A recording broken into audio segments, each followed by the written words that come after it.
Liquid gold मतलब कि तरल सोना। हमें पता है कि जो सोना है वो खदानों के अंदर से निकलता है, लेकिन क्या कभी आपने सोचा है कि सोना जो है वो पेड़ों के ऊपर भी लग सकता है? जी हाँ, सोना जो है वो पेड़ों के ऊपर लग रहा है। नाम है होहोबा। होहोबा एक ऐसा पेड़ है जिसको सालों तक पानी और खाद की जरूरत नहीं होती। इसी चीज की जानकारी के लिए आज हम राजस्थान के अंदर आए हैं। बात करेंगे संतराम जी से होहोबा और जोजोबा के बारे में। संतराम जी, आपने जोजोबा खेती की शुरुआत कैसे और कब की, यह बताइए। ये जी मैंने 92 में सबसे पहले जोजोबा की खेती की शुरुआत की। और ये मान के चलो अभी सबसे पहले जो किसान है राजस्थान में लगाने वाले, क्या मतलब राजस्थान में इसकी शुरुआत हुई, भारत में भी सबसे पहले किसानों में मैं हूँ। और लगभग इसको 30 साल हो गए आज लगाए हुए। तो सर, जब आपने शुरुआत की तो कितने एरिया के अंदर लगाए थे आपने और कितने पेड़ लगाए थे? जी सर, शुरुआत में मैंने 1 हेक्टर में लगाए थे और 1225 पौधे लगाए थे। और सर, अगर बात करें अभी तो टोटल कितने एरिया के अंदर जोजोबा और दूसरी खेती आप कर रहे हैं? अभी मेरे पास 4 हेक्टर में जोजोबा और 4 हेक्टर में खजूर और लगभग 40 हेक्टर में दूसरी खेती कर रहा हूँ। सर, आपने जोजोबा 1992 में लगाया, तो क्या लगाते ही इसकी पैदावार शुरू हो गई थी? सर, ये लगाते ही नहीं पैदावार शुरू हुई, ये 4 साल बाद में इसमें बीज लगना शुरू होता है और इसके बाद में ये 10 साल तक धीरे धीरे बढ़ता रहता है और फिर 10 साल के बाद में इसकी पैदावार स्थिर हो जाती है। लगभग 100 साल तक अपने को ये पैदावार देता है। तो सर, एक और चीज़ बताइए कि जोजोबा जो है अभी भी लोग बाग इसके बारे में नहीं जानते। तो जब आपने 1992 में लगाया था, उसके बाद पैदावार शुरू हुई 1997 के आसपास में, तो क्या उस टाइम पर जो प्रोडक्शन निकलता था आप इसे बेच पा रहे थे? बिल्कुल बेच पा रहा था। तो क्या रेट में आपने बेचा और कहाँ पे बेचा, ये बताइए।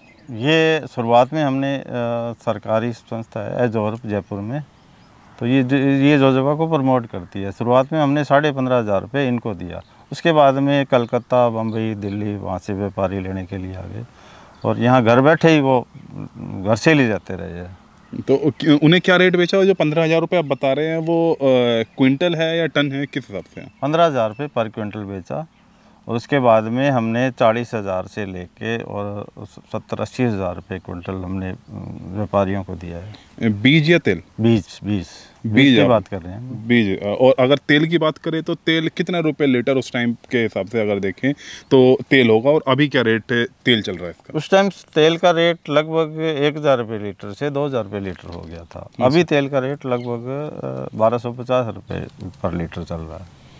अब सर, बात कर लेते हैं इसकी। सबसे पहले जैसे पौध है, ये टिश्यू कल्चर से उग रहा है या बीज से उग रहा है, या किस तरीके से इसका जो पौधा है वो बनाया जाता है? ये पहले तो बीज से बनाया जाता था, अब नई तकनीक आ गई। टिश्यू कल्चर तो अपने नहीं कह सकते, कटिंग से तैयार होता है, कलम से। कटिंग को ये पॉली हाउस जो टेम्परेचर और कंट्रोल होता है, उसमें ह्यूमिडिटी और टेम्परेचर कंट्रोल होता है, उसमें ये कटिंग में जो हार्मोन लगा के रूटिंग करते हैं उसको, तो अभी अच्छे से हो रहा है। तो सर, इसमें ये जानना है कि बीज वाला अच्छा है या जो कटिंग से हो रहा है तैयार वो वाला अच्छा है? आपके हिसाब से कौन सा ज़्यादा बेटर है? ये दोनों ही अच्छे हैं जी, बीज से भी बढ़िया है और कटिंग से भी बढ़िया है। कटिंग से क्या है कि आइडेंटिफाई पौधा मिलेगा आपको, तो जो मेल फीमेल का रेशो 10:1 का रखना होता है। जैसे उसमें 1 अपने मेल रखेंगे और 10 फीमेल रखेंगे, तो रेशो अपने मेंटेन रखने में दिक्कत नहीं होती। सर, अगर 1 हेक्टर के अंदर बात करें तो जोजोबा के कितने पेड़ लगाए जाते हैं? 1 हेक्टर में 1225 पेड़ लगते हैं। और इसमें मेल और फीमेल कितने हैं सर? 10% मतलब कि 125 मेल और बाकी फीमेल। और दूरी की बात करें लाइन से और पेड़ से पेड़ की दूरी? जैसे इसमें लाइन से दूरी रहेगी 4 मीटर जी, और पेड़ से पेड़ की दूरी रहेगी 2 मीटर जी। और सर, स्पेसिफिक कोई ऐसा तरीका कि स्पेसिफिकली से ऐसे बोना है या गड्ढे खोदते हुए ये ध्यान रखना है, क्या चीज़ें ऐसी ध्यान रखनी चाहिए बुआई के टाइम पे? बुआई करें तो एक तो इसमें सबसे ज़्यादा क्या है कि अपने गड्ढा खोदें, 2 फीट का गड्ढा खोद लें। और इसमें सबसे ज़्यादा ध्यान रखने वाली है कि इसमें दीमक ज़्यादा लगती है। अच्छा। सिर्फ इसमें दीमक लगती है, दीमक के अलावा कोई बीमारी नहीं लगती। और इसमें मैं आपको बताऊँ कि ये इसमें बूंद बूंद सिस्टम ज़रूरी है। आपको सबसे पहले ड्रिप सिस्टम लगाना पड़ेगा, ये उसी पे सक्सेस है। अगर ड्रिप सिस्टम नहीं लगाएंगे तो ये सक्सेस होने के चांस बहुत कम है। सर, अगर बात करें तो ये जो पेड़ है जोजोबा का कितने साल तक चल जाएगा एक बार बुआई करने के बाद? एक बार लगाने के बाद में ये लगभग मान के चलो 100 साल तक चल जाएगा ये। और सर, अगर इसकी बात करें प्रोडक्शन की, हार्वेस्टिंग की, कि हार्वेस्टिंग किस हिसाब से होती है, सीज़न क्या है फल आने का, वो क्या है? सर इसमें जैसे जनवरी फरवरी में फूल आने स्टार्ट होते हैं। फरवरी में जैसे इनका क्रॉस हो जाता है मेल फीमेल का, और उसके बाद में जून में ये तैयार हो जाता है। इस पे जो फल आता है वो फल की तुड़ाई कैसे करते हैं? अपने आप करते हैं या आदमी से तुड़वाते हैं? ये आदमी से तुड़ाते हैं जी। वो नीचे ये फल नीचे गिर जाता है, कुछ तो नीचे गिर जाता है, कुछ वो इसको हला के नीचे गिरा लेते हैं, तो नीचे बैठ के चुगाई होती है। तो मतलब कि ज़्यादा मेहनत तो नहीं है इसको? नहीं, ज़्यादा मेहनत नहीं है। अब सर एक और चीज़ बताइए, जैसे ये है, ये कैनोपी इसकी बढ़ती रहती होगी, घना भी हो जाता होगा, तो इसको कैसे मेंटेन करते हैं आप? इसको हर साल के बाद में बीज की जो चुगाई करके हर साल बाद में इसको प्रूनिंग करनी पड़ती है। और अगर हाइट की बात करें तो हाइट के हिसाब से प्रूनिंग करनी पड़ती है या सिर्फ साइड के हिसाब से? हाइट के हिसाब से करनी पड़ती है। ये जैसे 20-25 सालों में इसकी हाइट 5 मीटर के करीब चली जाती है। उसके बाद में अपने को वापस इसको पूरा काट के ऊपर से छोटा करना पड़ेगा। सर अगर बात करें किसी किसान भाई को अपने यहाँ पे जोजोबा लगाना है, तो पर पेड़ के हिसाब से क्या कॉस्टिंग आ जाती है? ये 28 रुपये पर पेड़ के हिसाब से कॉस्टिंग आएगी। और यहाँ राजस्थान की बात करें तो यहाँ पर हेक्टर 32,000 रुपये किसान को अनुदान मिल जाता है कृषि विभाग से। तो सर एक और चीज़ बताइए कि अगर कोई किसान भाई से लगाना चाहता है तो क्या अगर मैं 10 पौधे लगा लूँ उससे स्टार्ट करूँ, आपके हिसाब से ये ठीक है? 10 पौधे से हिसाब से ठीक नहीं है, वो कम से कम अगर 1 हेक्टर से स्टार्ट करें। Minimum 1 Hector. वो किस कारण से, ये बताइए? वो कल को उसको बेचने की दिक्कत नहीं होगी। थोड़े में तो वो कहाँ बेचेगा, थोड़ा कुछ किलो होगा उसके उत्पादन, किलो के लिए कोई खरीदार नहीं आएगा। मतलब अगर आपको खरीदार चाहिए तो एक अच्छी क्वांटिटी हो। हाँ, अच्छी क्वांटिटी। मतलब कि मिडल मैन भी खत्म हो जाएगा। मिडल मैन भी खत्म हो जाएगा, सीधा व्यापारी उसके पास आ जाएगा। सर जैसे ये रेगिस्तानी एरिया है, तो अगर यहाँ पे बारिश नहीं होती है या पेड़ों को पानी नहीं मिलता है तो कितने समय तक ये जीवित रह सकते हैं?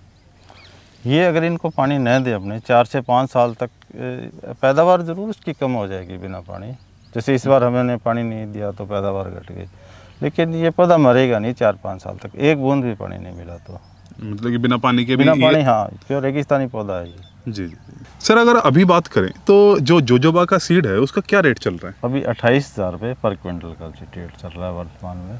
और अगर हेक्टेयर के अंदर उत्पादन देखें तो कितना उत्पादन हो जाता है? उत्पादन 16 से 20 क्विंटल हो जाता है जी। तो मतलब कि अगर बीघे के हिसाब से लगाएं यूपी में 835 मीटर के हिसाब से तो 45,000 रुपये लमसम के आसपास में टोटल मतलब कि रेवेन्यू आता है। हाँ जी। तो सर जब इतना रेवेन्यू आता है, अगर दूसरी फसलों का मुकाबले देखें, गन्ने सब चीज़ों के, तो डबल रेवेन्यू आ रहा है, सब जगह लोग बाग इसे क्यों ट्राई नहीं कर रहे हैं? सर एक तो ये कारण है कि इसको कुछ क्लाइमेट कंडीशन चाहिए। जैसे ये रेगिस्तानी झाड़ी है, जैसे कि आप देख रहे हैं जी, तो ये राजस्थान में जो रेगिस्तानी एरिया है, कुछ इसको गर्मी में हाई टेम्परेचर चाहिए, सर्दी में बिल्कुल लो टेम्परेचर चाहिए, तो इस कंडीशन में ही हो पाता है। जहाँ ज़्यादा पानी है वहाँ ये नहीं होगा, मतलब कि लोग नहीं कर रहे हैं। जी, ज़्यादा पानी की रिक्वायरमेंट नहीं है सर? ज़्यादा पानी की रिक्वायरमेंट नहीं है। तो लेकिन अगर सर मान लीजिए जैसे ज़्यादा पानी ना भी दे, से इस हिसाब से कम पानी दे, अगर यूपी या बिहार या इधर के एरिया में करे, तो क्या वहाँ पे हो सकता है, या इसे स्पेसिफिक ह्यूमिडिटी या ऐसे कुछ रिक्वायरमेंट है? नहीं, इसकी रिक्वायरमेंट वहाँ नहीं हो सकता। इसकी रिक्वायरमेंट क्या है कि सर्दी में जैसे 0 डिग्री के आसपास अपने को टेम्परेचर चाहिए, 0 या 0 के आसपास, और गर्मी में 45 से 48 डिग्री के करीब टेम्परेचर चाहिए। होबा और जोजोबा के बारे में हमने आपको पूरी जानकारी दी। हम सभी किसान भाइयों को यह संदेश देना चाहते हैं कि अपनी खेती और जो आपके यहाँ पे पानी और सारी चीज़ें हैं उसकी सहूलियत के हिसाब से आप अपनी फसल का चयन करें। और ये भी ध्यान रखें कि खेती के अंदर अगर आप नए नए नवाचार करेंगे जब ही आप खेती को आगे लेके जा सकते हैं। तो ये वीडियो हम यहाँ पर समाप्त करते हैं। धन्यवाद। जय हिंद, जय किसान।